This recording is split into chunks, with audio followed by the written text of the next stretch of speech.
Mark, it's Will. So I'm going to make a little movie so I can sort of present the ideas because it might be the quickest and easiest way to do it.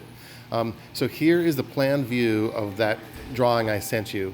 Um, and you'll see in a minute why I made this strange configuration, but basically we're in a building that's kind of a barn configuration.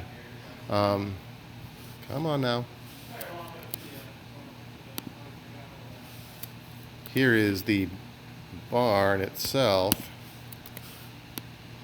And you can see, it's got beam construction. Looks like that. You can see everything's going on. So quickly, to rig off of, we have these cross stage beams, and then joining between them, upstage and downstage, we have these beams, one here and one here. There isn't one along center line because that line that you see in the plan view is the ridge line up here.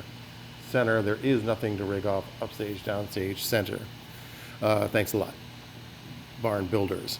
Okay, so the challenges that we have are that I have done a section of the shed, and I have learned from that more or less the bottom of the truss, when we put it up in the air at the shed, will be at 18 foot 3.5 inches, more or less. So for this residency at the Pillow, and also for the residency, any other residencies that we do before we open, and also we do have a date, it's the middle of August 2020, then we need to replicate that height as best as possible. So in this case, the beams up here are around 25 feet. So we need to come down to be at around the same. We need to be at the same. So I'll go back to plan view. And so Michael has drawn the positions of the fly house motors. They're the same configuration, but slightly moved. Down stage one, mid stage one, and here's the up stage one. So the challenge was to how to get those up in the air to put the motors at the right positions and height to mirror what is going to be going on at the shed.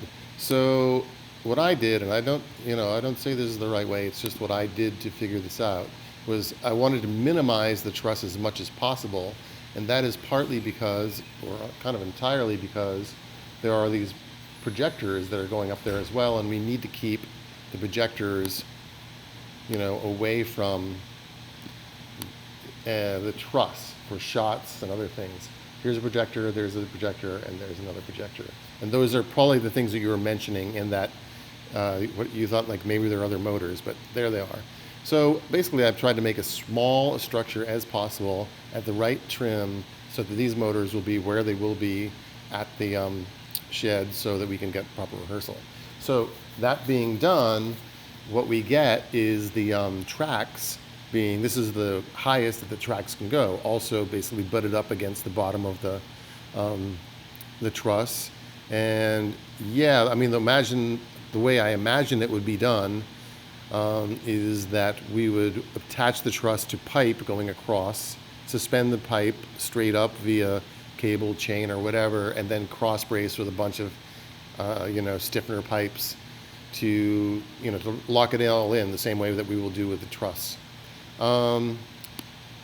Other things, just so you know, these are two projection surfaces. That's one and that's one, and there's dance floor underneath. That's the whole look. But I think that probably answers, in a brief way, what's going on. And then these are kind of a rough up of your motors. So we get to see how big they are and where they are. I think that's it. So thanks very much, and I don't think this fucking recorded. Oh wait, did it record? Yeah, okay.